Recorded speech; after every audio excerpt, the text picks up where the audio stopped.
La poussière se souleva autour de ses pieds lorsqu'elle laissa tomber ses 2 sacs sur le sol. Ses genoux tremblaient. Ce n'était pas la fatigue. C'était la peur d'être arrivée jusque-là, sans savoir si cet homme lui permettrait de rester ou s'il la chasserait comme un chien sans maître.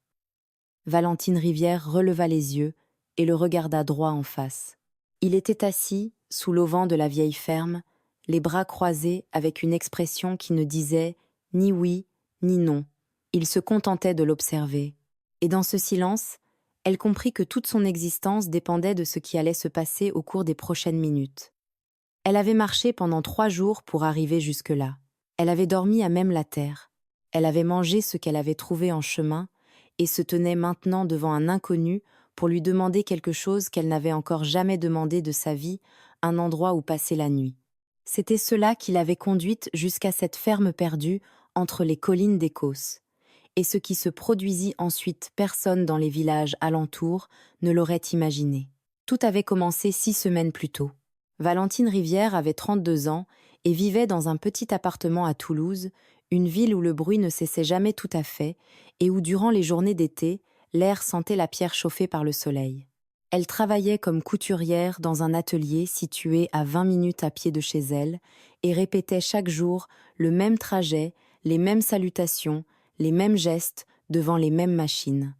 Ce n'était pas une mauvaise vie, mais ce n'était pas non plus celle dont elle avait rêvé lorsqu'elle était enfant et contemplait l'horizon depuis la petite exploitation agricole où elle avait grandi au pied des Cévennes. Valentine était fille de paysans. Elle était née dans un hameau de Lozère, dans un pays où les matinées commençaient avec le chant des coqs et où les couchers de soleil peignaient le ciel d'orange et de rouge.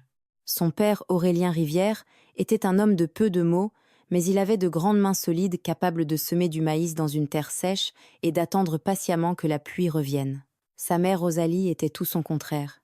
Elle parlait beaucoup, riait fort et pleurait sans aucune honte dès que quelque chose la touchait. Valentine les aimait de toute son âme, mais elle était partie à 10 à 9 ans. Non parce qu'elle le désirait, mais parce qu'il n'y avait plus d'autre choix. Les récoltes avaient cessé de suffire. Les dettes étaient arrivées et un oncle éloigné lui avait proposé du travail en ville. Valentine avait pris un sac qui avait glissé le peu qu'elle possédait et était partie un mardi matin sans se retourner, car elle savait que si elle regardait derrière elle, elle n'aurait plus la force de continuer. Les années avaient passé. Elle envoyait de l'argent lorsqu'elle le pouvait et téléphonait chaque semaine. Elle promettait de revenir à Noël, à Pâques, aux vacances d'été, à n'importe quelle date qui puisse servir de promesse. Mais il y avait toujours un obstacle. L'atelier refusait de lui accorder des congés. Le prix du billet de train ou d'autocar dépassait ce qu'elle pouvait économiser. La ville l'avait peu à peu retenue, sans qu'elle s'en aperçoive, comme une plante qui pousse autour d'une pierre, et la recouvre lentement, jusqu'au jour où un mardi matin, parfaitement ordinaire, son téléphone sonna et afficha un numéro inconnu. C'était une voisine du hameau.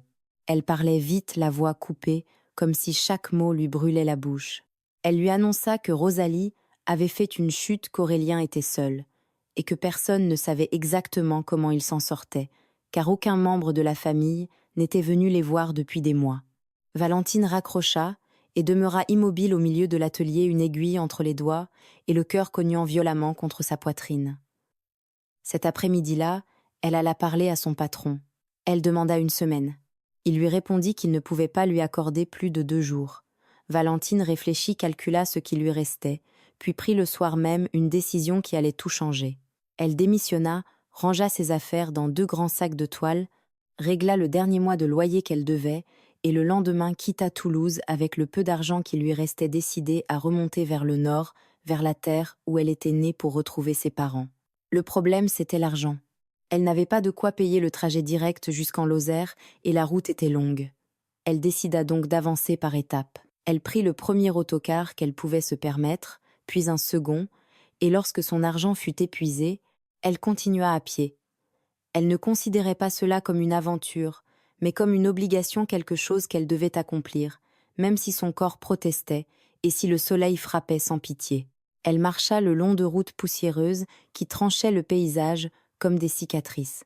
Elle traversa de petits bourgs où les habitants la regardaient avec curiosité, mais rares furent ceux qui lui offrirent davantage qu'une carafe d'eau. Une nuit, elle dormit sous un chêne, enveloppée dans l'unique veste qu'elle avait emportée.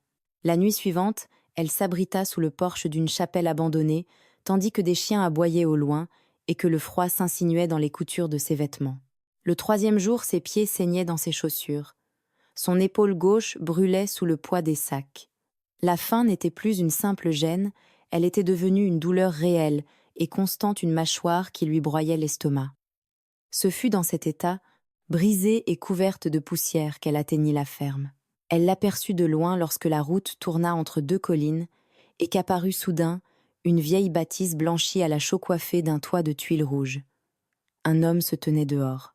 Valentine, qui n'avait jamais rien demandé à personne, marcha vers lui avec la dernière parcelle de dignité qui lui restait et le regarda dans les yeux. Il ne dit toujours rien. Il l'observa seulement. Ce silence était tout ce qui se dressait entre elle et le vide. Comme il continuait à se taire, Valentine commença à se demander si elle n'avait pas commis la pire erreur de sa vie en s'arrêtant dans cette ferme isolée. L'homme descendit lentement de la galerie couverte. Il ne semblait pas pressé. Ses bottes frappèrent les lames de bois avec un son sec et assuré. Il était grand, large d'épaules, les cheveux sombres et le visage couvert d'une barbe courte qui n'avait pas l'air d'un laisser-aller, mais plutôt de la marque d'un homme qui ne perdait pas son temps devant un miroir. Ses yeux étaient sombres eux aussi, et restaient fixés sur Valentine, avec une expression qu'elle ne savait pas interpréter. Ce n'était pas de l'hostilité, ce n'était pas non plus de la compassion. Cela ressemblait davantage à l'évaluation calme de quelqu'un qui avait appris à ne pas se fier aux apparences. Il s'appelait Romain Delmas. Il avait 38 ans et vivait seul dans cette ferme depuis 4 ans. Depuis que son père était mort, en lui laissant les terres, les dettes et l'immense silence d'une maison autrefois pleine de monde. Mais Valentine ne savait encore rien de tout cela. Pour l'instant, elle ne voyait qu'un homme qui la regardait sans parler, et chaque seconde qui passait semblait lui enlever un peu de la force qui lui restait. Ce fut elle qui parla la première parce qu'elle n'avait pas le choix. L'orgueil est un luxe que l'on ne peut plus se permettre lorsque les pieds saignent et que l'estomac est vide depuis des heures. Elle donna son nom. Elle expliqua qu'elle venait de Toulouse, qu'elle se dirigeait vers le nord, là où vivaient ses parents, qu'elle n'avait plus d'argent et marchait depuis 3 jours. Elle ne demandait presque rien, un peu d'eau, et si c'était possible un coin où dormir.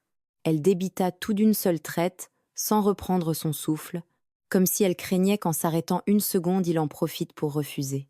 Romain l'écouta jusqu'au bout, puis il regarda les sacs posés à terre, leva de nouveau les yeux vers elle, et dit d'une voix calme, qui ne trahissait aucune émotion particulière, « Entrez, rien de plus. » Il se retourna et pénétra dans la maison. Valentine mit une seconde à comprendre. Elle saisit ses sacs, les traînant, plus qu'elle ne les portait, puis gravit prudemment les marches de la galerie, comme si elle redoutait encore que le sol ne s'ouvre sous ses pieds. La cuisine de la ferme était grande et simple. Elle contenait une table de bois sombre, entourée de 4 chaises, une cuisinière à bois, dont les braises rougeoyaient encore des casseroles suspendues au mur, et une vieille horloge qui indiquait 10 à 7h15. Sans un mot, Romain fit chauffer de l'eau. Il prit une miche de pain dans le garde-manger, sortit un morceau de tome enveloppé dans du papier, et posa le tout sur la table avec des gestes directs dépourvus de cérémonie, comme quelqu'un qui agit parce que c'est juste, non parce qu'il attend des remerciements. Valentine s'assit. Lorsque l'eau fut prête et qu'il posa une tasse devant elle, ses yeux se remplirent de larmes malgré elle. Elle ne pleura pas, elle les retint. Mais Romain les vit et détourna aussitôt le regard vers la fenêtre, lui offrant la possibilité de se reprendre sans témoin.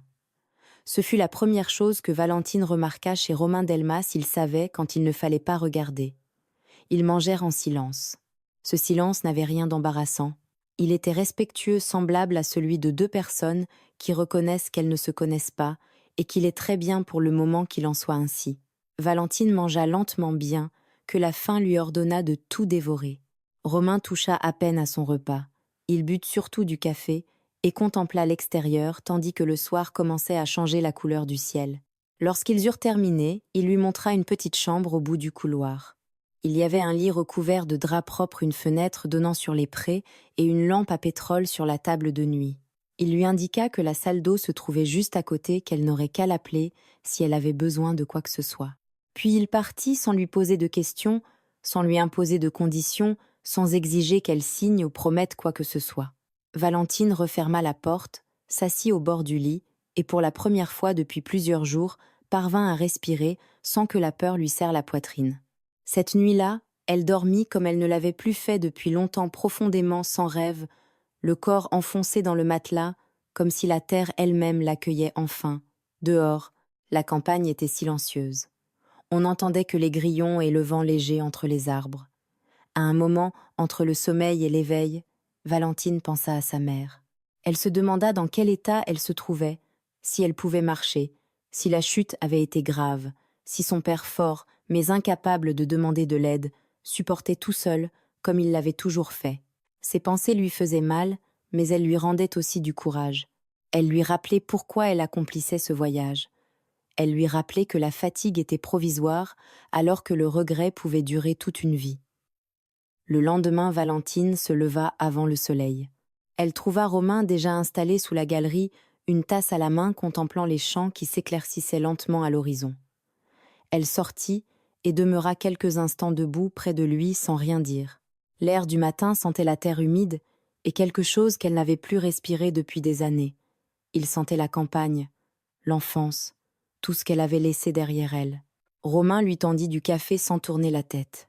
Elle accepta, et ils restèrent là côte à côte silencieux, à regarder le soleil peindre le ciel de rose et d'orange au-dessus des collines du nord. Cette fois, ce fut lui qui parla le premier. Il lui demanda quelle distance il lui restait à parcourir. Valentine répondit qu'elle n'en avait aucune idée précise, que le hameau de ses parents se trouvait au-delà des reliefs cévenols et qu'à pied elle en aurait encore pour 4 ou 5 jours. Romain acquiesça lentement, puis lui dit quelque chose qu'elle n'attendait pas. Il connaissait cette région. Il s'y était rendu, lorsqu'il était jeune du vivant de son père, pour traiter avec des éleveurs de Lozère, et l'itinéraire qu'elle comptait emprunter n'était pas le plus sûr pour une femme seule. Valentine se tourna vers lui et comprit à cet instant que la conversation à venir risquait de modifier tout ce qu'elle avait prévu. Romain ne poursuivit pas tout de suite. Il but une gorgée de café, regarda les terres, et Valentine eut l'impression qu'il pesait chaque mot avant de le laisser sortir, comme si les paroles étaient trop précieuses pour être gaspillées. Elle attendit. En quelques minutes, elle apprit qu'avec Romain Delmas, il fallait savoir patienter, que son silence ne signifiait pas l'indifférence, mais qu'il réfléchissait réellement. Finalement, il se tourna vers elle et lui expliqua calmement que l'itinéraire direct par les hauteurs traversait des zones sans réseau téléphonique, que le terrain était devenu difficile après les pluies récentes et qu'il était facile de s'y égarer lorsque l'on ne connaissait pas les repères du paysage. Il ne chercha pas à l'alarmer ni à lui faire peur. Il énonça simplement les faits comme on annonce le temps du lendemain. Et paradoxalement, ce fut cela qui l'inquiéta le plus. Lorsqu'une personne parle d'un danger sans dramatiser, c'est généralement qu'elle le connaît vraiment. Valentine lui répondit qu'elle n'avait pas d'autre possibilité, qu'elle n'avait plus d'argent pour payer un autre moyen de transport, qu'elle ne pouvait pas rester indéfiniment dans cette ferme, que sa mère avait besoin d'elle et que chaque journée supplémentaire obligeait son père à tout porter seul. Romain l'écouta, acquiesça, puis lui expliqua qu'il devait justement se rendre au bourg ce matin-là pour acheter des provisions et des pièces destinées au groupe électrogène. Sainte-Hélène se trouvait à une 40aine de kilomètres vers l'est, et depuis ce village, un itinéraire plus sûr permettait de remonter vers le nord. Si elle le souhaitait, elle pouvait l'accompagner. Valentine le regarda avec ce mélange de gratitude et de méfiance qui apparaît naturellement lorsqu'une situation semble trop favorable pour être entièrement rassurante. Romain dut lire quelque chose dans son expression, car il ajouta sans qu'elle ait besoin de poser la moindre question qu'il n'attendait rien, en échange que c'était simplement l'itinéraire le plus logique, et que si elle préférait continuer seule, il lui donnerait des indications précises, ainsi qu'un peu de nourriture pour la route. Elle réfléchit longtemps. Elle pesa les possibilités avec cette lucidité froide que l'on acquiert lorsque la vie vous a déjà placé plusieurs fois devant des situations sans issue évidente, puis décida d'accepter le trajet jusqu'au village. Non parce qu'elle faisait totalement confiance à cet homme, mais parce que c'était le choix le plus raisonnable qui s'offrait à elle. Romain prépara son véhicule, un vieux pick-up blanc devenu gris de poussière, dont la carrosserie portait une collection de petits chocs et dont le tableau de bord semblait ne jamais avoir connu un chiffon. Mais le moteur tourna rond lorsqu'il démarra, et c'était tout ce qui comptait. Ils empruntèrent une piste de terre qui serpentait entre les collines. Le soleil était encore bas et l'air frais entrait par les fenêtres ouvertes.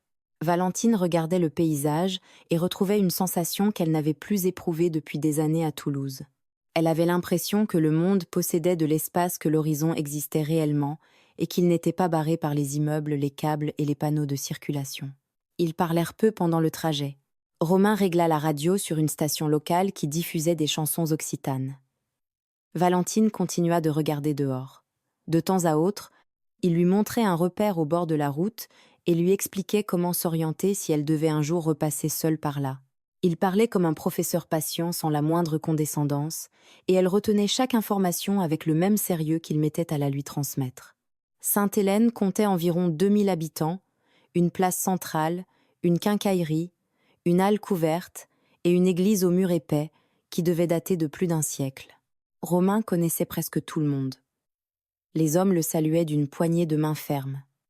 Les femmes âgées l'appelaient par son prénom avec une familiarité qui racontait des années de voisinage. Valentine marcha à ses côtés dans le marché et observa la manière dont il évoluait dans cet environnement calme, sans hâte, achetant ce dont il avait besoin, disant exactement ce qui devait être dit, sans fioriture ni excès. Ce fut là, sous la halle, qu'elle fit une rencontre inattendue. Une femme d'une 60aine d'années vêtue d'un tablier bleu et les cheveux relevés l'observa depuis l'autre côté d'un étal de légumes. Elle fronça les sourcils, comme troublée par une ressemblance. Elle s'approcha, examina Valentine de plus près et lui demanda si elle n'était pas la fille d'Aurélien Rivière, celui qui vivait plus au nord. Le cœur de Valentine bondit. Elle répondit que si. La femme, qui s'appelait Madeleine et avait autrefois vécu dans cette région avant de s'installer à Sainte-Hélène, lui raconta qu'elle connaissait sa famille. 3 semaines auparavant, à peine elle s'était rendue en Lozère et avait aperçu Aurélien à une foire aux bestiaux. Il allait bien. Il semblait fatigué, mais il se tenait encore debout. Il avait demandé des nouvelles de sa fille avec une tristesse si calme qu'elle en avait eu le cœur brisé. Valentine écouta sans bouger, les pains, eh, eh, eh, les doigts crispés autour de la sangle de son sac, sentant les paroles de Madeleine ouvrir en elle quelque chose qui était resté verrouillé depuis très longtemps. Romain attendit à quelques mètres, leur laissant de l'espace, et faisant semblant d'examiner la liste qu'il gardait dans sa poche. Madeleine donna un numéro de téléphone à Valentine. C'était celui d'une petite épicerie située près de l'exploitation de son père. Les propriétaires pourraient transmettre un message à Aurélien. Elle lui indiqua également un trajet plus sûr depuis Sainte-Hélène, un itinéraire qui contournait les hauteurs au lieu de les traverser. Avant de partir, elle serra Valentine dans ses bras avec la force franche d'une femme qui n'avait pas oublié ce que signifie avoir besoin de l'étreinte d'un inconnu. Quand Romain et Valentine rejoignirent le pick-up, les yeux de la jeune femme brillaient, mais sa voix demeurait ferme. Elle lui raconta tout ce que Madeleine venait de lui apprendre. Romain l'écouta puis lui annonça quelque chose qu'elle n'attendait pas. La route décrite par Madeleine passait près de la limite nord de ses terres. Il connaissait cet itinéraire, et si Valentine acceptait d'attendre une journée supplémentaire, il pourrait l'accompagner jusqu'au point où le chemin devenait clairement balisé et sans danger. Elle le regarda. Cette fois, il n'y avait plus de méfiance dans ses yeux. Il y avait autre chose, quelque chose qui n'avait pas encore de nom, mais qui avait déjà commencé à prendre place sans leur demander la permission. Ce qu'aucun des deux ne pouvait savoir, c'était que cette route vers le nord allait révéler des secrets auxquels ni l'un ni l'autre n'étaient préparés. Ils revinrent à la ferme alors que le soleil était déjà haut. Romain déchargea les provisions en silence et Valentine l'aida sans qu'il ait à le lui demander. Elle le fit naturellement, comme si ce geste constituait la manière la plus honnête de remercier pour ce qu'elle ne pouvait pas payer. Ils rangèrent les caisses dans le garde-manger, déposèrent les pièces du groupe électrogène dans l'atelier derrière la maison, et lorsqu'ils eurent terminé midi, étaient largement passés. Romain prépara le déjeuner avec ce qu'il avait sous la main, des lentilles, des pommes de terre sautées, quelques tranches de jambon sec et du pain de campagne qu'il fit réchauffer sur la plaque du poêle. Rien de sophistiqué, rien qui exigeât une explication, seulement un repas véritable chaud et suffisant. Valentine mangea avec une gratitude sincère. Lorsqu'elle eut terminé, elle lava seule la vaisselle sans demander si elle pouvait le faire, parce que cela lui paraissait simplement juste.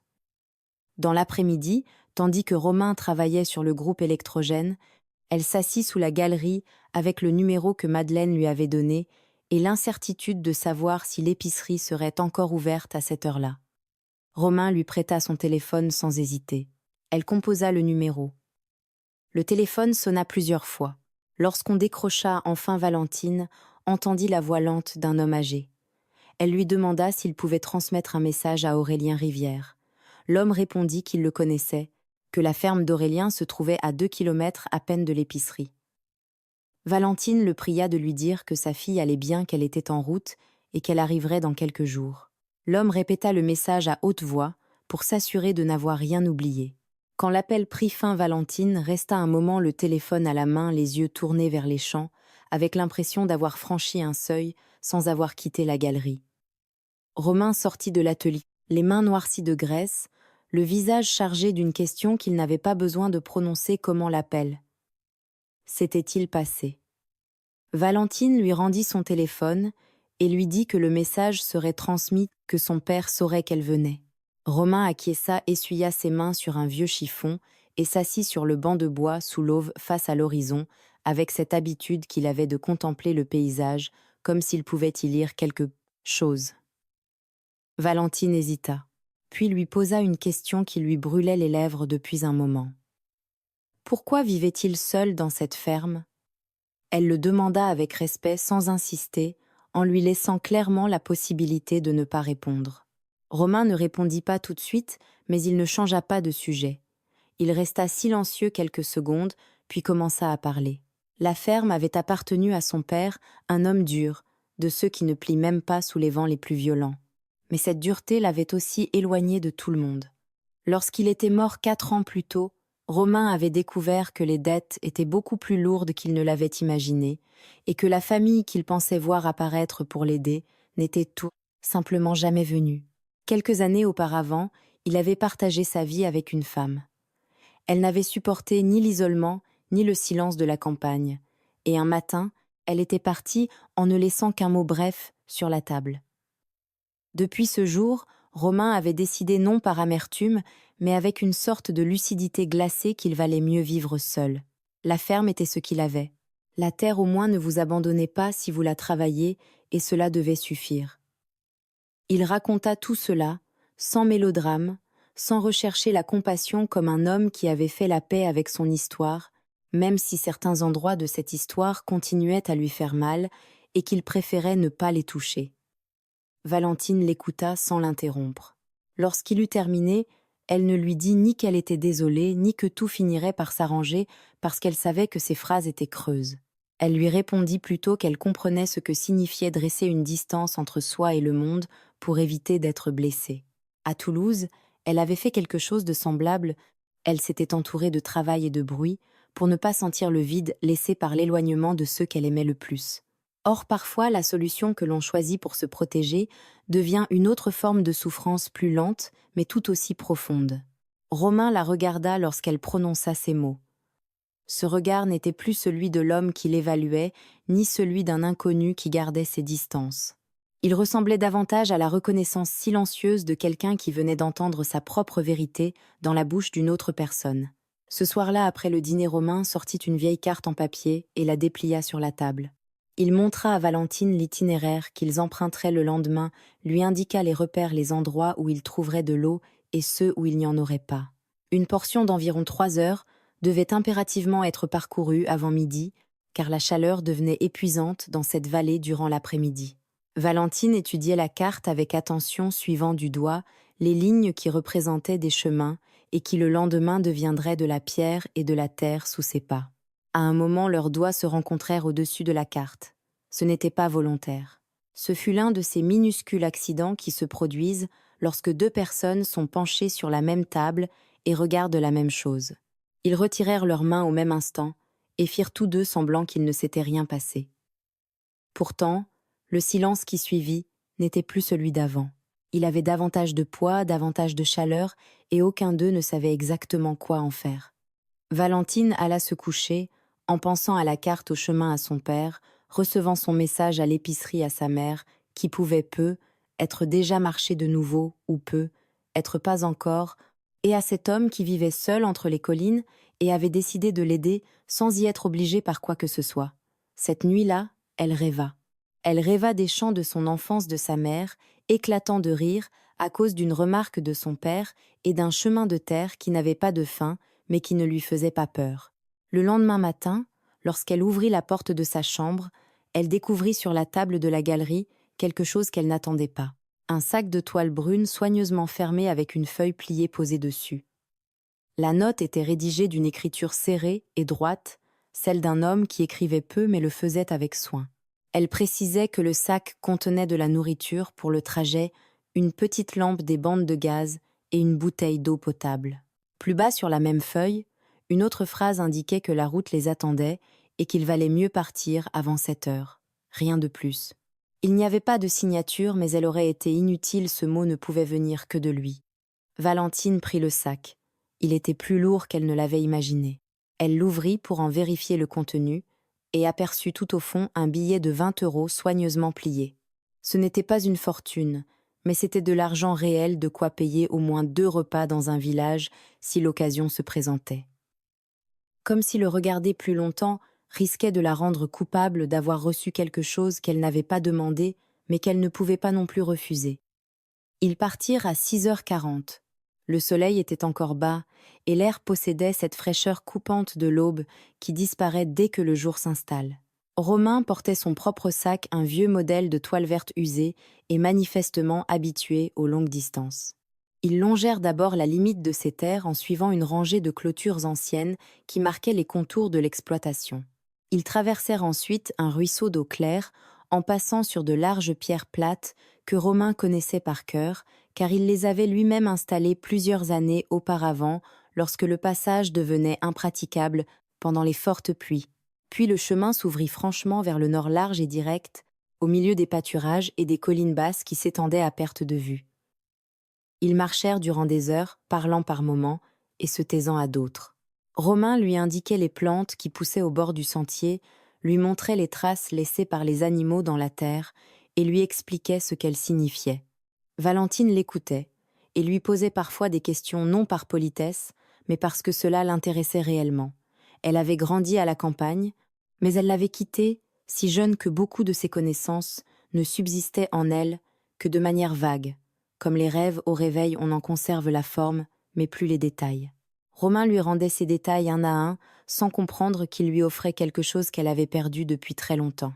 Vers midi, ils atteignirent un point élevé d'où l'on découvrait une vallée immense. Elle était verte en son centre, là où coulait une rivière puis devenait jaune sur les bords, où la terre sèche attendait la pluie. Valentine s'arrêta. Elle contempla le paysage avec une expression que Romain remarqua sans la commenter. C'était le visage de quelqu'un qui reconnaît quelque chose, non pas un lieu précis, mais une sensation, celle d'appartenir à ce genre de monde. Ils s'installèrent pour manger sous un grand chêne dont les branches étendues leur offraient assez d'ombre à tous les deux. Valentine sortit du sac du pain, du fromage et une pomme ancienne dont elle n'avait plus retrouvé la saveur à Toulouse depuis des années. Romain prit de l'eau ainsi qu'une tranche épaisse de jambon séché qu'il avait lui-même enveloppé dans du papier le matin même. Ils mangèrent quelque temps en silence. Puis Valentine lui posa une question à laquelle elle pensait depuis la veille sous la galerie. Avait-il déjà envisagé de quitter la ferme, de partir et de recommencer ailleurs, dans un endroit où les choses seraient plus faciles? Romain mâcha lentement, regarda la vallée et répondit que oui. Il y avait songé de nombreuses fois, surtout durant les premières années qui avaient suivi la mort de son père, lorsque les dettes exerçaient une pression constante et que l'avenir semblait bouché de tous côtés. Pourtant, chaque fois qu'il arrivait à la conclusion qu'il devait partir, quelque chose le retenait. Ce n'était pas un attachement irrationnel. C'était beaucoup plus concret. C'était la terre. Non pas comme une propriété, mais comme un lieu, le seul endroit où il savait exactement qui il était et ce qu'il avait à faire. Lorsqu'il était allé vivre quelque temps en ville dans sa jeunesse, il s'était senti petit et sans direction, semblable à une graine tombée sur le bitume, incapable de trouver un sol où planter ses racines. Il était revenu à la ferme, non par défaite, mais par conviction. Valentine l'écouta et comprit enfin quelque chose qu'elle n'avait jamais réussi à formuler à propos de sa propre histoire. Elle avait suivi le chemin inverse, elle avait quitté la terre pour l'asphalte, à la recherche de quelque chose qu'elle n'avait pas trouvé. Peut-être que ce retour vers le nord n'avait pas seulement pour but de sauver ses parents. Peut-être cherchait-elle aussi à se sauver elle-même. Elle prononça ces mots à voix haute, sans l'avoir prévu, et fut surprise par sa propre franchise. Romain la regarda. Il ne répondit pas immédiatement, mais hocha lentement la tête comme quelqu'un qui reconnaît une vérité apprise à travers sa propre expérience. Ils rangèrent leurs affaires et reprirent la marche. L'après-midi commença à modifier la couleur du ciel. La chaleur diminua légèrement et le chemin continua vers le nord, comme une longue promesse qui n'était pas encore prête à s'accomplir. Ce fut au milieu de l'après-midi que Valentine entendit un bruit au loin, celui d'un moteur, peut être une moto ou un petit véhicule avançant sur une piste parallèle à la leur.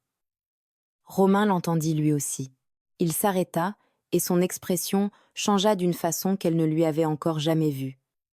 Il devint sérieux, plus que sérieux, vigilant. Il lui ordonna de quitter le chemin et de se glisser dans les buissons. Le ton de sa voix ne laissait aucune place aux questions. Ils se dissimulèrent dans les broussailles hautes qui poussaient sur le côté droit de la piste. D'un geste, Romain lui indiqua de s'accroupir. Elle obéit sans hésiter, car quelque chose dans sa voix et dans sa manière de bouger lui disait qu'il fallait d'abord faire ce qu'il demandait et comprendre ensuite. Le bruit du moteur se rapprocha. C'était un autre pick-up différent, du sien, qui roulait lentement sur la piste parallèle en soulevant une mince colonne de poussière. 2 hommes se trouvaient à l'intérieur. Depuis les branches, Valentine ne parvenait pas à distinguer clairement leur visage, mais elle vit celui qui occupait le siège passager sortir le bras par la fenêtre et observer pendant plusieurs secondes l'endroit où il se cachait, ou peut être simplement le chemin qu'il venait de quitter. Puis le véhicule poursuivit sa route et disparut entre les collines. Ils attendirent. Romain compta silencieusement. Lorsque le bruit du moteur se fut complètement évanoui, il relâcha son souffle et ils sortirent des buissons. Valentine lui demanda ce que cela signifiait. Il hésita un instant, puis lui expliqua que depuis 2 ou 3 ans, certains groupes utilisaient les petites routes isolées pour transporter des marchandises qu'ils ne souhaitaient pas voir contrôlées. Il n'était pas toujours dangereux pour les randonneurs, mais mieux valait ne pas attirer leur attention. À la campagne, on apprend que certains conflits ne vous concernent pas, mais peuvent tout de même vous coûter très cher si vous les croisez au mauvais moment. Il parla sans dramatiser, avec le calme de quelqu'un qui avait appris à vivre auprès d'une réalité qu'il n'avait pas choisie, mais qu'il ne pouvait pas davantage ignorer. Valentine acquiesça et ne posa pas d'autres questions. Elle comprenait que certaines choses n'avaient pas besoin d'être expliquées davantage. Ils marchèrent encore 1 heure. L'itinéraire connu de Romain les conduisit sur un sentier plus étroit mais mieux protégé entre des reliefs qui s'élevaient de chaque côté comme des murailles naturelles. Le soleil commença véritablement à descendre et le ciel prit cette teinte d'or sombre qui précède le crépuscule. Romain lui dit qu'un peu plus loin se trouvait la maison d'une famille qu'il connaissait de vue. Si la nuit les surprenait avant le prochain village, il pourrait demander l'autorisation de dormir dans leur grange. Valentine répondit que cela lui convenait et qu'elle se fiait à son jugement. Cette phrase si simple et si directe fit tourner la tête de Romain vers elle pendant 1 seconde, avec ce qui aurait pu s'appeler de la surprise s'il avait été homme à se laisser facilement surprendre. La famille s'appelait Moreau. Ernest et Delphine étaient un couple d'âge mûr, parents de 3 adolescents, et la grand-mère vivait dans une chambre au fond de la maison dont elle sortait rarement. Ernest reconnut Romain de loin et leva la main pour le saluer. Delphine ne posa aucune question au sujet de Valentine. Elle leur dit simplement d'entrer qu'il restait une marmite de lentilles sur le feu et que la grange était propre. Tout se passa avec la même simplicité sans cérémonie que Valentine avait découverte chez Romain le soir de son arrivée à la ferme, comme si dans cette campagne, l'hospitalité était une coutume si ancienne qu'elle n'avait plus besoin d'être justifiée. Ils dînèrent avec la famille. Les 3 adolescents regardaient Valentine avec une curiosité franche, sans chercher à la dissimuler de cette façon propre aux jeunes qui n'ont pas encore appris à feindre l'indifférence. Elle leur sourit, leur demanda leur prénom, et une conversation naquit qui dura tout le repas. Ils voulaient savoir comment était la vie en ville, ce que l'on ressentait lorsqu'on était entouré de tant de gens, et s'il était vrai qu'à Toulouse, le métro permettait d'atteindre presque n'importe quel quartier en 20 minutes. Valentine répondit à tout, avec patience et humour, et plusieurs éclats de rire remplirent la salle à manger.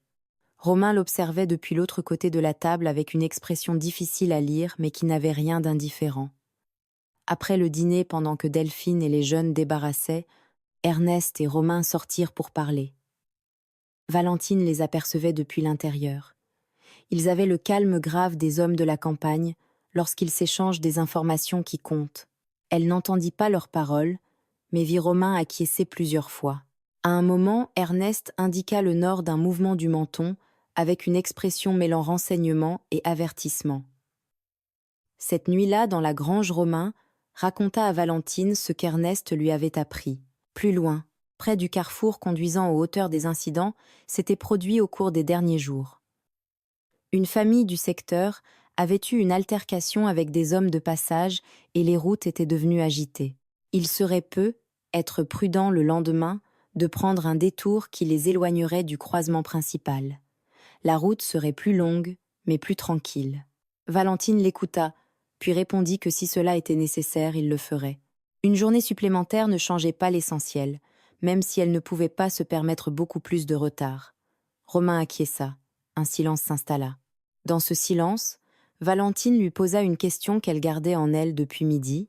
Y avait-il quelqu'un à la ferme, qu'il attendait quelqu'un qui lui manquait, lorsqu'il partait Romain mit du temps à répondre. Puis il dit que non, que cela faisait longtemps qu'il n'avait plus personne de cette manière, et que, certaines nuits d'hiver, cette absence pesait davantage qu'il n'était presque jamais disposé à l'avouer à voix haute. Valentine ne répondit pas immédiatement.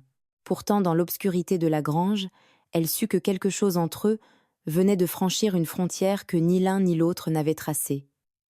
Le lendemain, l'aube apporta des nuages. Ils n'annonçaient pas nécessairement une pluie immédiate, mais ils étaient lourds immobiles installés dans le ciel, comme s'ils délibéraient.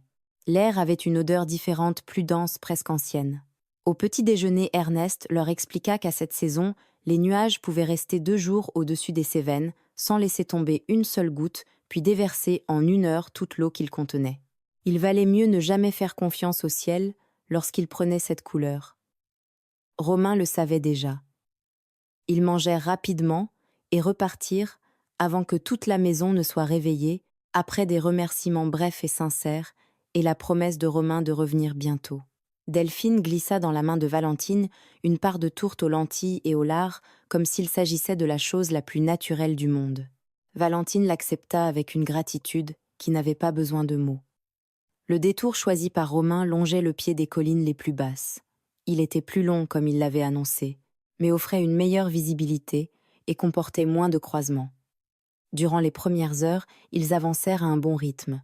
Le paysage changea progressivement. Les pâturages se firent plus rares. Il y eut davantage de pierres, davantage de terre rouge et davantage de petits arbustes capables de résister à la sécheresse avec une endurance silencieuse. Valentine regardait tout avec une attention de plus en plus précise, comme si la campagne la réveillait peu à peu, comme si certaines parties d'elle-même s'étaient endormies à Toulouse et commençaient ici entre la poussière et le vent à rouvrir les yeux. En milieu de matinée, ils s'arrêtèrent à un endroit où le chemin longeait une petite source. L'eau jaillissait entre les pierres, formait une vasque de moins d'1 mètre, puis disparaissait dans le sol. Romain lui assura qu'elle était bonne et qu'il en avait bu de nombreuses fois. Ils remplirent leurs bouteilles. Pendant ce temps, Valentine lui raconta quelque chose qu'elle n'avait confié à personne depuis longtemps. Lorsqu'elle avait 12 ans, son père l'avait conduite près d'une source semblable plus au nord. Il lui avait dit que l'eau qui sort de la terre, sans que personne ne la cherche, est l'eau la plus honnête du monde, qu'elle vient d'elle-même, parce qu'elle doit venir sans prétention et sans demander la permission. Romain l'écouta. Quand elle eut terminé, il répondit que son propre père lui avait certainement raconté des choses du même genre. Ils reprirent leur marche. Les nuages demeuraient bas et immobiles. Vers midi, en tournant autour d'un relief, ils aperçurent quelque chose qu'aucun d'eux n'attendait: un vieil homme assis sur une pierre au bord du chemin, un chapeau lui cachant la moitié du visage et un petit sac posé à ses pieds. Il ne semblait pas blessé, mais il ne paraissait pas non plus capable de continuer. Romain s'approcha le premier et lui parla doucement. L'homme releva la tête. Il avait plus de 70 ans, la peau tannée de quelqu'un qui avait passé des décennies au soleil, et une expression d'épuisement dépassant largement la simple fatigue physique. Il s'appelait Isidore. Il avait quitté un village du sud 2 jours auparavant pour chercher son fils installé plus au nord et n'avait plus une goutte d'eau depuis la veille. Sans hésiter, sans calculer et sans exiger davantage d'explications, Romain lui donna la moitié de leur réserve. Valentine sortit la tourte que Delphine lui avait offerte et la partagea aussitôt en 3. Isidore mangea et but avec l'humilité tranquille d'un homme qui avait appris à recevoir de l'aide sans y perdre sa dignité. Puis il leur raconta son histoire. Son fils s'appelait Emmanuel. Emmanuel avait 40 ans et travaillait dans une exploitation située plus au nord. Isidore n'avait reçu aucune nouvelle de lui depuis 3 mois.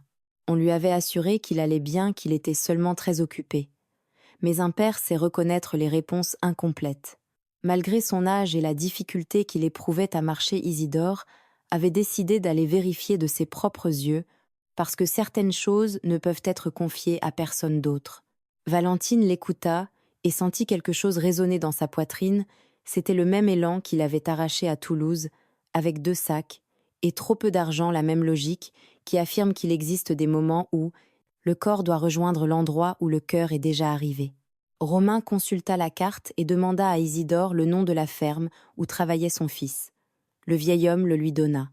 Après avoir réfléchi, Romain lui expliqua que cette exploitation ne se trouvait pas très loin de leur itinéraire.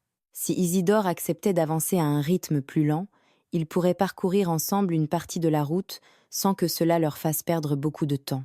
Isidore regarda d'abord Romain, puis Valentine, et déclara d'une voix qui ne tremblait pas, mais dont chaque mot avait du poids, que si Dieu existait. C'était parce qu'il plaçait parfois des personnes comme eux sur les chemins où l'on avait le plus besoin de les rencontrer. Ils repartirent donc tous les 3. Le rythme changea, il devint plus lent, plus prudent, mais la marche acquit aussi une autre texture. Isidore parlait en avançant avec l'aisance de quelqu'un qui avait beaucoup vécu et ne voyait aucune raison de garder tout cela pour lui. Il racontait la campagne d'il y a 40 ans, le temps où les chemins étaient encore plus mauvais, où l'on s'orientait, grâce aux étoiles et aux arbres, où les habitants du nord et du sud connaissaient leurs noms respectifs, sans s'être jamais rencontrés, parce que les nouvelles passaient de ferme en ferme comme l'eau, dans les rigoles d'irrigation. Romain l'écoutait avec une attention sincère. Valentine marchait entre les 2 hommes, absorbant ces histoires et se sentant intégrée à quelque chose de plus vaste que son propre voyage. Ce fut au détour de l'un de ces récits qu'Isidore prononça un nom qui immobilisa Valentine au milieu du chemin. Aurélien. Il le dit sans intention particulière, en évoquant une ancienne foire aux bestiaux et plusieurs hommes dont il se souvenait. Aurélien Rivière, celui du Nord, précisa-t-il, un homme sérieux peu bavard qui vendait le meilleur maïs de la région et n'acceptait jamais de baisser son prix sans expliquer d'abord pourquoi le prix demandé était juste. Valentine s'arrêta net. Romain la vit s'immobiliser et s'arrêta à son tour. Isidore fit encore un pas avant de remarquer le silence et de se retourner. Valentine lui demanda si cet Aurélien Rivière avait une épouse prénommée Rosalie. Isidore fronça les sourcils, cherchant dans sa mémoire avec le sérieux d'un homme qui respecte les questions qu'on lui pose. Puis il répondit que oui. Ah, Rosalie. Une femme au rire sonore et aux mains rapides, qui préparait à manger pour la moitié de la foire pendant la saison et refusait d'être payée parce qu'elle disait que nourrir quelqu'un était un devoir et non un commerce. Valentine eut l'impression que le chemin bougeait sous ses pieds, bien qu'il demeurât immobile. D'une voix ferme mais légèrement serrée, elle annonça qu'Aurélien et Rosalie étaient ses parents. Isidore la regarda. Il la regarda longtemps, puis son visage se transforma d'une manière qui dépassait la simple surprise. Une chaleur presque lumineuse l'envahit comme si cette information remettait de l'ordre dans un endroit intérieur qui en avait besoin. Il lui dit avoir rencontré ses parents lors d'au moins 4 foires différentes au fil des années. Aurélien était de ces hommes que l'on n'oublie pas parce qu'ils ont du caractère, non un mauvais caractère, mais cette force qui donne une forme à tout ce qui les entoure. Rosalie était de ces femmes dont la seule présence rend un lieu plus habitable. Valentine acquiesça, et sur cette route de terre, entre les collines et les nuages, bas accompagnée d'un vieil homme qui connaissait ses parents et d'un inconnu qui l'avait recueillie, sans rien savoir d'elle, elle sentit, pour la première fois, depuis son départ de Toulouse, qu'elle n'était pas perdue. La route avait un sens. Chaque pas, même ceux qui lui avaient fait mal, l'avait conduite exactement à cet endroit. Romain ne dit rien, mais posa brièvement une main sur son épaule, un geste sans prétention, solide et direct, comme tout ce qu'il faisait. Puis sa main se retira, et ils reprirent leur marche. En milieu d'après-midi, ils arrivèrent à un carrefour. Une branche partait vers l'est en direction de la ferme où travaillait le fils d'Isidore. L'autre continuait vers le nord, là où Valentine devait aller. Ils s'arrêtèrent. Romain examina le terrain et expliqua à Isidore que la route de l'est était directe et bien balisée. Il ne pouvait pas se perdre s'il suivait la ligne des poteaux de bois visibles au loin. Il resta un instant silencieux, les yeux posés sur le carrefour, puis fit quelque chose que ni Valentine ni Romain n'attendaient. Il sortit de la poche de sa chemise un petit objet enveloppé dans un mouchoir et le tendit à Valentine. C'était une médaille de métal très simple, usée par le temps, portant une image devenue presque indistincte. Peut être celle de la Vierge ou d'un saint. Isidore lui expliqua qu'il l'avait portée toute sa vie, qu'elle l'avait accompagnée dans des moments difficiles et qu'il pensait qu'elle en avait désormais davantage besoin que lui. Les chemins qui ramènent vers la famille méritent d'être protégés même lorsque l'on n'est pas croyant. Valentine voulut refuser, mais Isidore ne le permit pas. De ses vieux doigts encore fermes, il referma la main de la jeune femme autour de la médaille et lui dit que les cadeaux offerts avec le cœur ne se refusent pas, car les refuser revient à manquer de respect au cœur qui les donne. Valentine serra la médaille dans sa paume et le remercia. Lorsque Isidore prit congé de Romain, avec une poignée de main plus longue qu'à l'ordinaire, ce geste portait tout le poids de deux hommes qui se reconnaissaient comme appartenant au même monde, bien qu'ils ne se fussent jamais rencontrés auparavant. Isidore s'engagea sur la route de l'Est. Ils le regardèrent s'éloigner jusqu'à ce que la distance réduise peu à peu sa silhouette, puis reprirent leur marche vers le nord. Les nuages qui avaient menacé toute la journée choisirent cet après-midi-là pour tenir leur promesse. La pluie commença lentement par de grosses gouttes espacées qui frappaient la terre et creusaient de petits cratères dans la poussière, puis elle s'intensifia. En quelques minutes, le chemin se transforma. La terre sèche devint boue. Des flaques apparurent là où il n'y avait auparavant que de la pierre. Romain repéra un surplomb rocheux qui avançait hors de la colline comme un toit naturel. L'abri était assez large pour deux personnes à condition de rester très proches. Ils se tinrent là et regardèrent la pluie métamorphoser le paysage, le rendre à la fois plus sombre, plus brillant et plus vivant. L'exiguïté de l'espace les obligeait à se toucher presque.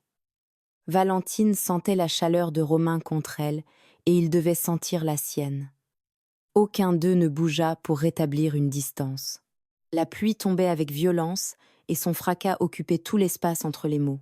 En regardant les champs se gorger lentement d'eau, Romain dit à Valentine qu'il était heureux de l'avoir rencontrée sur cette route. Il le dit avec la même simplicité que tout le reste, sans embellissement. Et cette simplicité donnait précisément à la phrase un poids qu'elle n'aurait pas eu avec des mots plus recherchés. Valentine ne répondit pas tout de suite. Puis elle lui dit qu'elle aussi était heureuse de l'avoir rencontré, et la pluie continua de tomber sur eux et sur tout ce qui les entourait. Lorsqu'elle se calma et qu'ils reprirent le chemin, tous deux savaient que quelque chose avait changé sans encore savoir combien il leur en coûterait de l'admettre. La boue ralentissait leur progression. Chaque pas demandait 2 fois plus d'efforts. Les bottes de Romain résistaient bien. Les chaussures de Valentine, elles étaient déjà abîmées depuis le premier jour, et la boue acheva de les maltraiter. À un moment, Romain s'arrêta, regarda le sol, et constata qu'à cette allure, il n'atteindrait pas le prochain refuge avant la nuit. Valentine répondit qu'il devait continuer, malgré tout que la boue n'était pas pire que ce qu'elle avait déjà traversé. Romain la regarda, et ils repartirent sans autre commentaire. Il modifia pourtant sa manière d'avancer. Son pas devint plus ferme, plus délibéré. Il recherchait les plaques de terre les plus dures, afin que Valentine puisse poser ses pieds dans ses traces et perdre moins de force dans la glaise. Elle le remarqua. Elle ne le dit pas, mais elle le remarqua. Ils arrivèrent alors que le ciel prenait ce violet sombre qui annonce la nuit sans se presser. C'était un minuscule hameau, 4 ou 5 bâtiments réunis autour d'une cour centrale où se dressait un vieil arbre à l'ombre généreuse. Romain frappa à la première porte. Une femme d'âge mûr ouvrit. Il résuma leur situation en quelques phrases. Elle les observa l'un après l'autre, les évalua, puis leur dit qu'elle disposait d'une petite chambre avec un lit et qu'ils pourraient s'arranger s'ils le souhaitaient. Il n'y avait aucune malice dans cette proposition, seulement du pragmatisme. Valentine affirma que le lit serait pour Romain et qu'elle dormirait sur ce qu'on pourrait lui trouver. Sans discuter, la femme sortit un lit pliant et l'installa dans la même chambre. Le problème fut ainsi réglé sans qu'aucun débat soit nécessaire. Cette nuit-là, dans l'obscurité de cette petite pièce, qui sentait le vieux bois, Valentine ne parvint pas à dormir. Elle entendait la respiration de Romain à l'autre bout de la chambre calme et régulière, la respiration d'un homme qui dormait sans culpabilité ni angoisse. Elle, au contraire, gardait les yeux ouverts sur le plafond. Elle pensait à ses parents, aux heures de marche qui lui restaient, aux messages qui avaient peu, être été transmis à sa mère qui allait peu, être mieux ou peu, être plus mal. Puis quelque part entre ses inquiétudes, elle pensa également à Romain à la ferme vide où il retournerait seul lorsque tout cela serait terminé. Au silence de cette maison qu'elle avait habitée pendant 2 nuits et qui lui avait déjà révélé sur son propriétaire des choses que lui-même n'aurait probablement jamais formulées. Le lendemain, le chemin était meilleur. La terre avait absorbé une partie de l'eau et la boue restante était plus ferme, plus facile à traverser. Ils avancèrent à un bon rythme durant la matinée. Ce fut au cours de l'une de ces conversations qui naissent lorsque 2 personnes marchent depuis longtemps ensemble et que le silence se remplit naturellement que Valentine lui parla plus précisément de sa vie à Toulouse. Elle lui décrivit l'atelier, les machines, ses collègues, qui étaient de bonnes personnes, mais avec lesquelles elle n'avait jamais créé d'amitié profonde, parce qu'elle n'était jamais entièrement présente. Une partie d'elle se trouvait toujours dans le nord, auprès de ses parents et de la terre qu'elle avait abandonnée. Elle lui raconta aussi qu'elle avait vécu pendant 3 ans avec un homme de la ville. Sur le papier, il avait toutes les qualités. Pourtant, il n'avait jamais compris pourquoi elle pleurait parfois sans raison apparente. Pour lui, la campagne était un lieu de vacances. Pour elle, c'était une identité. Avec le temps, cette différence avait rendu leur relation impossible. Romain l'écouta et lui demanda avec une curiosité sincère si, lorsque cette histoire s'était terminée, elle savait déjà qu'elle reviendrait un jour vers le nord. Valentine réfléchit et répondit qu'elle ne le savait pas consciemment. Elle avait continué à travailler, à suivre la même routine et à se répéter qu'elle allait bien. Mais dans cet endroit intérieur où l'on conserve les vérités que l'on n'est pas encore prêt à prononcer, elle le savait. Ce retour n'était qu'une question de temps. Romain déclara qu'à son avis, les gens savent toujours. Le problème n'est pas de savoir, mais de s'autoriser à agir conformément à ce que l'on sait. Valentine se tourna vers lui. Elle lui fit remarquer qu'il parlait comme quelqu'un qui avait lui aussi tardé à agir sur une vérité connue depuis longtemps. Romain sourit à peine, mais il sourit. C'était la première fois qu'elle le voyait sourire sans répondre à une plaisanterie ou à un événement extérieur. Ce sourire venait de l'intérieur et s'était échappé sans qu'il l'ait prévu. Vers midi, du sommet d'une colline, ils aperçurent un groupe de toits au loin. Romain lui expliqua qu'il s'agissait du premier village de la région nord. À partir de là, n'importe quel habitant connaîtrait la route menant chez Aurélien Rivière. Quelqu'un pourrait certainement la conduire en voiture ou au minimum lui donner des indications exactes. Valentine le regarda et comprit soudain ce que cela signifiait. Ils atteignaient le point où leurs routes allaient se séparer, où lui repartirait vers le sud, tandis qu'elle poursuivrait vers le nord. Cette chose née entre eux, au fil des journées de marche, des conversations et des silences partagés, arrivait à une limite qu'aucun d'eux n'avait définie, mais qu'ils sentaient tous les deux. Ils descendirent la colline sans parler. Ce silence n'était pas gênant. C'était l'un de ces silences qui disent tout précisément parce qu'ils ne disent rien. Lorsqu'ils atteignirent les premières maisons, un homme qui sortait d'un enclos les salua. Romain lui demanda s'il connaissait l'exploitation d'Aurélien Rivière. L'homme répondit qu'elle se trouvait à environ 12 kilomètres vers le nord-est et proposa de les y conduire avec sa camionnette. Romain regarda Valentine. Valentine regarda Romain.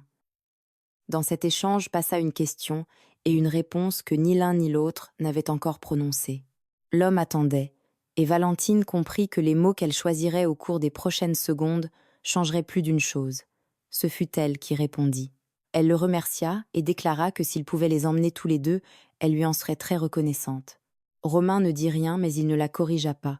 Ils montèrent dans la camionnette de l'homme, un éleveur d'une 50aine d'années prénommé Pascal, qui parlait beaucoup et posait des questions avec le naturel de quelqu'un pour qui apprendre à connaître les gens fait partie du voyage. Il leur demanda d'où ils venaient, combien de kilomètres ils avaient parcourus et s'ils étaient de la même famille. Valentine répondit que Romain l'avait aidé en chemin. Pascal hocha la tête, comme si cette réponse était parfaitement suffisante et n'avait besoin d'aucun détail supplémentaire. De temps à autre, Pascal désignait un élément du paysage et le nommait telle colline, tel étang, tel arbre ancien, qui selon lui avait plus de 200 ans et que les anciens du village appelaient le témoin, parce qu'il avait vu naître et mourir 4 générations.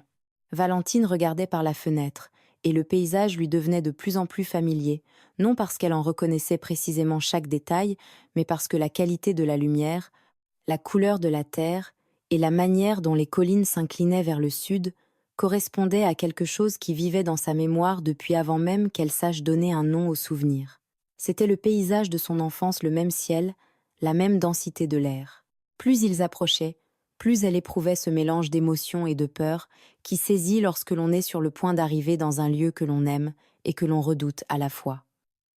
Mais craignait de les retrouver plus vieux que dans son souvenir, plus fragiles, plus profondément marqués par toutes les années qu'elle avait passées loin d'eux. Romain était assis de l'autre côté de la banquette, le bras appuyé contre la portière et le regard tourné vers l'extérieur. Il demeurait silencieux mais présent. Et Valentine ressentait cette présence comme une chose presque physique, dotée d'un poids et d'une chaleur. Pascal les déposa à un carrefour que Valentine reconnut immédiatement. Il leur indiqua que l'exploitation d'Aurélien se trouvait à moins de 2 kilomètres en suivant le vieux mur de pierre sèche. Il leur souhaita bon courage en donnant une tape sur le toit de la camionnette, puis repartit dans un nuage de poussière. Ils se retrouvèrent de nouveau seuls avec le mur de pierre sur leur gauche et le chemin de terre devant eux. Le soleil de l'après-midi les éclairait de côté et projetait leurs longues ombres vers l'est. Valentine inspira profondément. Romain la regarda et ce fut elle qui se remit en marche. Il avança à son côté sans lui demander si elle souhaitait qu'il l'accompagne. Il le fit simplement. Ils parcoururent ces 2 derniers kilomètres dans un silence absolu de ceux qui n'ont pas besoin de mots, parce que les mots seraient moins précis que tout ce que le silence exprime déjà. Le mur de pierre sèche était exactement tel que Valentine le gardait en mémoire des pierres grises de tailles différentes, soigneusement empilées, sans mortier tenu uniquement par leur propre poids et par la logique patiente de celui qui les avait posées. Son père l'avait construit de ses mains. Il lui avait fallu 2 étés. Valentine avait 8 ans lorsqu'il l'avait achevé et Aurélien lui avait expliqué qu'un mur de pierre sèche, bien construit, pouvait durer plus longtemps que les personnes qui l'avaient élevé. Ils contournèrent un virage et la maison apparut. Elle semblait plus petite que dans son souvenir, comme le sont presque toujours les lieux de l'enfance lorsqu'on y revient après une longue absence. Les murs blanchis à la chaux portaient des traces d'humidité qui n'existaient pas autrefois. Plusieurs tuiles manquaient au toit. Le jardin de devant, que Rosalie entretenait jadis avec une dévotion presque religieuse, avait perdu son ordre. Mais le grand châtaignier qu'Aurélien avait planté l'année de la naissance de Valentine se dressait toujours à l'angle de la cour immense et généreux, étendant ses branches au-dessus de la moitié du toit. Sous l'auvent assis sur une chaise de bois, avec une tasse à la main, se trouvait un homme. Un vieil homme aux cheveux entièrement blancs, le dos un peu plus courbé qu'autrefois, mais conservant la même présence ferme et inébranlable de quelqu'un qui a enfoncé ses racines si profondément que rien ne peut le renverser. Il leva les yeux, les vit avancer sur le chemin, et pendant une seconde, une seule, ne réagit pas comme si ce qu'il regardait ne pouvait pas encore être réel et qu'il avait besoin d'un instant pour s'en convaincre. Puis il se leva lentement de sa chaise avec l'effort d'un homme dont le corps ne répond plus sans protester et se mit à marcher vers eux. Valentine s'immobilisa. Ses jambes ne lui obéissaient plus tout à fait. Romain sentit son hésitation mais ne fit rien. Il comprit que ce moment lui appartenait à elle et à personne d'autre. Les yeux remplis de larmes qu'il n'y avait désormais plus aucune raison de retenir, Valentine avança vers son père. Aurélien la rejoignit et la saisit d'abord par les bras, comme pour vérifier qu'elle était réelle, qu'elle se tenait bien la faite de chair et d'os avec la poussière sur ses vêtements, la boue sur ses chaussures et tout le poids de la route sur le corps. Il contempla son visage pendant un long moment, puis l'enlaça, sans dire un mot, avec toute la force qui restait dans ses vieux bras. Valentine lui rendit son étreinte avec la même force, et davantage encore avec tout ce qu'elle avait porté durant des années de distance, de silence, de promesses non tenues, et de retours toujours repoussés. Avec tout cela, et bien plus encore. Ils pleurèrent tous les deux, sans aucune honte, au milieu du chemin sous le châtaignier qui avait tout vu depuis l'époque où Valentine était si petite qu'elle n'atteignait pas ses branches les plus basses. Romain attendit à distance son chapeau à la main et ressentit quelque chose qu'il ne se souvenait pas avoir éprouvé depuis très longtemps. Il ne savait pas encore s'il s'agissait de joie de perte ou des deux à la fois. Lorsqu'Aurélien parvint enfin à se détacher suffisamment de sa fille pour marcher, il les conduisit à l'intérieur. À chaque pas, il regardait Valentine de côté comme s'il craignait qu'elle ne disparaisse de nouveau dès qu'il cesserait de la voir. La maison avait conservé la même odeur, le bois, les cendres froides, et quelque chose que Valentine ne pouvait pas nommer avec précision, mais qu'elle reconnut immédiatement comme le parfum de son enfance. Les meubles étaient les mêmes seulement plus usés, la même horloge murale, la même table, le même tableau de travers au-dessus de la fenêtre que personne n'avait jamais redressé parce que Rosalie le trouvait plus amusant ainsi. Aurélien invita également Romain à entrer. Il l'observa avec une attention directe, sans hostilité, puis lui serra la main et lui demanda son nom. Romain se présenta et précisa qu'il avait accompagné Valentine pendant une partie du voyage. Aurélien le regarda encore un instant puis acquiesça. Pour lui, cette présentation suffisait. Valentine demanda aussitôt où se trouvait sa mère. Aurélien lui répondit avec sa manière habituelle d'aller droit au fait sans détour inutile. Rosalie était tombée dans la cour 3 semaines auparavant et s'était violemment cogné la hanche. Le médecin du village était venu. Le choc était sérieux, mais il n'y avait aucune fracture. Elle devait se reposer et avec de la prudence, elle se remettrait. Elle marchait déjà encore avec douleur, mais elle marchait. À cet instant, elle faisait la sieste, comme chaque après-midi, car le médecin avait insisté sur le fait que le repos constituait l'essentiel de son traitement. Valentine sentit le nœud qui lui comprimait la poitrine depuis l'appel de la voisine commencer à se relâcher. Il ne disparut pas d'un coup, mais céda comme une corde tendue lorsque la pression diminue. Aurélien prépara du café, selon le même rituel qu'autrefois, dans la même cafetière, avec exactement le même ordre de gestes. Pendant qu'il chauffait, Valentine observa la cuisine et découvrit dans chaque détail tout le temps qui s'était écoulé. Les mains de son père étaient plus noueuses. Ses mouvements étaient plus lents et plus délibérés. La maison avait l'apparence d'un lieu qui fonctionnait encore, mais ne possédait plus l'énergie d'autrefois. Elle n'était pas abandonnée. Elle était seule. Et c'était précisément cette différence qui faisait réellement mal. Romain accepta le café qu'Aurélien lui proposait et s'assit à la table avec la discrétion naturelle de quelqu'un qui sait être présent sans occuper le centre de la pièce. Lorsque les tasses furent servies, Aurélien prit place en face de Valentine, la regarda et lui dit quelque chose qu'elle ne s'attendait pas à entendre si vite. Il savait qu'elle avait quitté son emploi. La voisine qui l'avait appelée lui avait également appris cela. Si Valentine avait démissionné pour eux, elle n'aurait pas dû le faire. Ses parents allaient bien. Il pouvait se débrouiller seul. Il parla avec l'orgueil sec des hommes de sa génération, pour lesquels demander de l'aide ressemble à une faiblesse même lorsque leurs propres jambes ne les soutiennent plus comme autrefois. Valentine le regarda et lui répondit avec une fermeté qui le surprit qu'elle ne l'avait pas fait uniquement pour eux. Elle l'avait fait aussi pour elle-même. Elle avait mis trop longtemps à comprendre que l'éloignement la vidait de l'intérieur. Un emploi, un appartement et une routine urbaine pouvaient être reconstruits.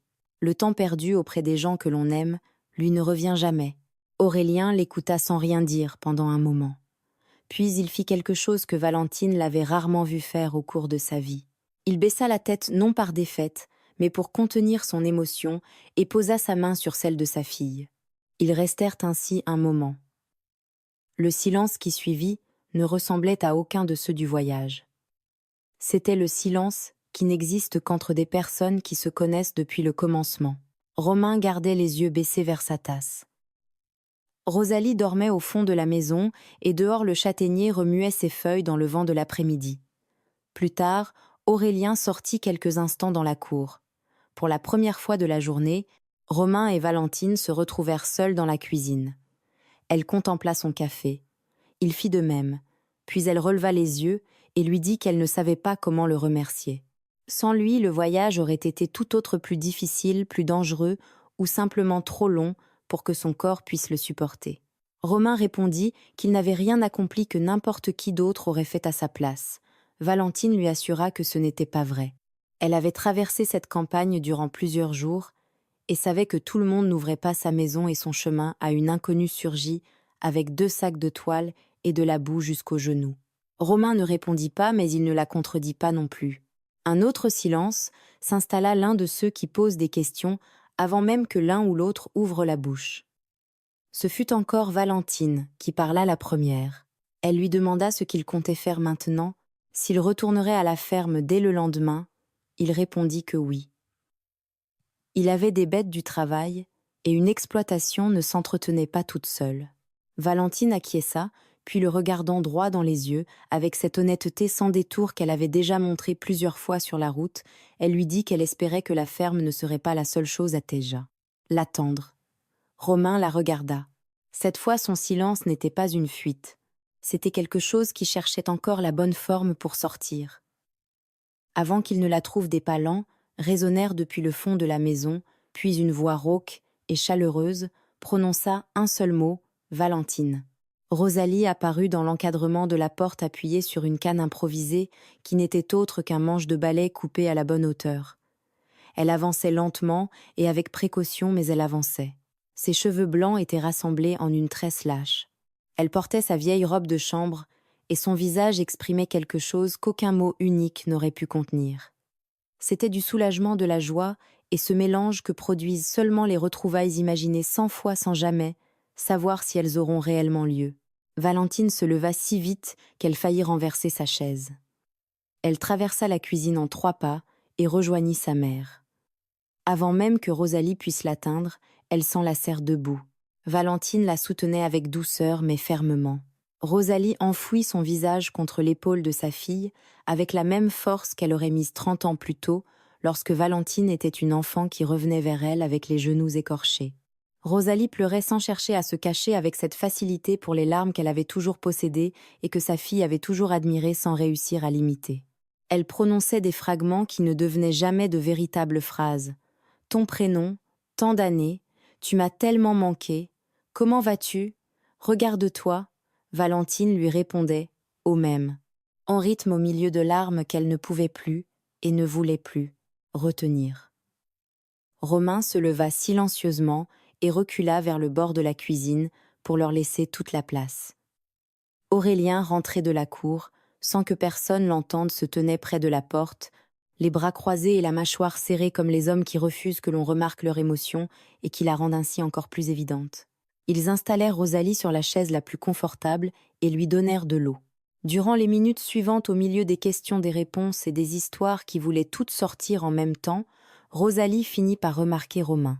Elle l'examina avec l'attention directe et sans détour des femmes qui ont élevé des enfants et savent lire les êtres humains en quelques secondes. Elle demanda qui il était.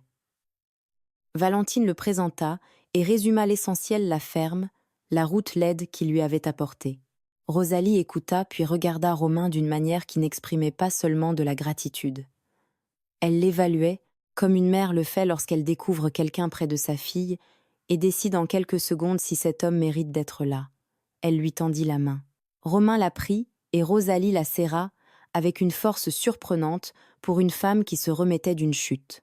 Rosalie lui dit que dans cette maison, ceux qui aidaient la famille devenaient eux-mêmes de la famille et qu'elle espérait qu'ils resteraient dîner. Romain regarda Valentine. Valentine regarda Romain. Aucun des deux ne put empêcher quelque chose de passer sur son visage pendant cet échange, et Rosalie ne manqua naturellement rien de ce qui venait de se produire. Le dîner fut long. Rosalie parla presque sans interruption pendant près de 2 heures. Elle raconta sa chute dans les moindres détails, les journées passées au lit, tout ce qu'elle avait pensé durant cette période, et surtout combien elle avait pensé à Valentine à la distance qui les séparait, à la possibilité qu'elle revienne un jour.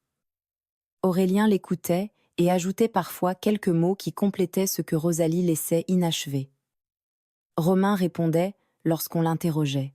Il le faisait avec respect et avec cette capacité particulière de dire des choses importantes en très peu de mots, si bien que chacune de ses interventions méritait d'être entendue. Après le repas, tandis que Valentine aidait sa mère à regagner sa chambre et qu'Aurélien débarrassait la table, Romain sortit sous la galerie, s'appuya contre la rambarde et contempla les champs obscurs. Dans cette région éloignée des lumières urbaines, le ciel nocturne était si rempli d'étoiles qu'il en devenait presque impressionnant. Valentine le rejoignit un peu plus tard et se plaça à son côté. Ils regardèrent les étoiles pendant un moment sans parler. Puis Romain dit qu'il devrait repartir tôt le lendemain car la route du retour était longue. Valentine répondit qu'elle le savait. Il ajouta que ses parents allaient bien et qu'elle avait eu raison de venir. Elle répondit oui. Un silence suivit un silence qu'aucun des deux ne voulait rompre, mais qui ne pouvait pas non plus durer éternellement. Ce fut Valentine qui y mit fin. Elle lui dit que sa ferme était belle, qu'elle l'avait pensée dès son arrivée le premier matin, et que quelque chose dans cet endroit lui avait parlé d'une manière à laquelle elle ne s'attendait pas. Romain se tourna vers elle. Il répondit que la ferme serait toujours là et qu'elle n'allait nulle part. Puis, avec la précision qui le caractérisait, il ajouta que si elle souhaitait un jour la revoir, elle connaissait désormais le chemin. Valentine acquiesce et ne dit rien de plus. Mais son mouvement de tête n'était pas celui de quelqu'un qui accepte une formule de politesse, c'était celui d'une femme qui range une promesse dans un endroit important. Cette nuit-là, Valentine dormit dans la chambre de son enfance, la même pièce, la même fenêtre, le même ciel au dehors, bien que ses yeux ne fussent plus ceux d'autrefois. Elle posa la médaille d'Isidore sur la table de nuit et pensa à toute la route parcourue aux nuits à même la terre, au porche de la chapelle à la cuisine de Romain, à la source à la pluie sous le rocher au visage de son père. Lorsqu'il l'avait vue arriver à la voix de sa mère, prononçant son prénom, et, aux yeux de Romain tournés vers les étoiles. Le lendemain, avant le lever du soleil, elle entendit des pas dans le couloir et sut sans avoir besoin de regarder que c'était lui déjà prêt à partir. Elle se leva rapidement, s'habilla dans l'obscurité et sortit avant qu'il n'atteigne la porte principale. Romain se tenait là, son sac sur l'épaule et son chapeau à la main, prêt à reprendre la route comme il l'avait annoncé. Lorsqu'elle apparut, il ne montra aucune surprise, comme s'il avait calculé qu'elle viendrait ou comme s'il l'avait espéré sans se l'avouer. Dehors, le ciel possédait encore ce bleu sombre qui précède l'aube. Les étoiles commençaient à pâlir, mais elles étaient toujours visibles. La campagne sentait la terre humide de rosée. Ils marchèrent ensemble jusqu'au bord de la cour, là où le mur se terminait et où commençait le chemin. Ils s'arrêtèrent. Valentine lui dit qu'elle avait beaucoup réfléchi pendant la nuit. Romain répondit que lui aussi. Elle expliqua que Toulouse n'était plus sa place qu'elle le savait depuis longtemps, mais qu'il lui avait manqué l'instant où l'admettre. Cette terre avait elle aussi besoin d'elle d'une manière qu'elle ne savait pas encore expliquer entièrement, mais qu'elle sentait réelle. Elle devait rester au moins pendant quelque temps, au moins jusqu'à ce que la situation se stabilise. Romain l'écouta avec attention. Lorsqu'elle eut terminé, il lui dit que cela lui semblait juste, que c'était la bonne décision. Valentine acquiesça, puis le regarda droit en face et ajouta qu'elle avait également pensé à lui, à la ferme, à la route, qu'ils avaient parcourue ensemble, à la manière dont il parlait de la terre du silence et des choses que l'on sait avant de pouvoir les dire. Romain ne détourna pas les yeux. Cette fois il soutint son regard et répondit avec la même simplicité directe que toujours qu'il avait lui aussi pensé à elle, qu'il penserait encore davantage pendant le retour, et que la ferme, comme il l'avait dit la veille, resterait au même endroit. Valentine répondit qu'elle le savait, puis fit quelque chose qu'aucun des deux n'avait prévu, mais qui parut alors être la conséquence inévitable de tout ce qui s'était passé. Elle prit sa main sans drame, ni mise en scène, avec le même naturel que celui avec lequel il avait partagé l'eau, le chemin et le silence.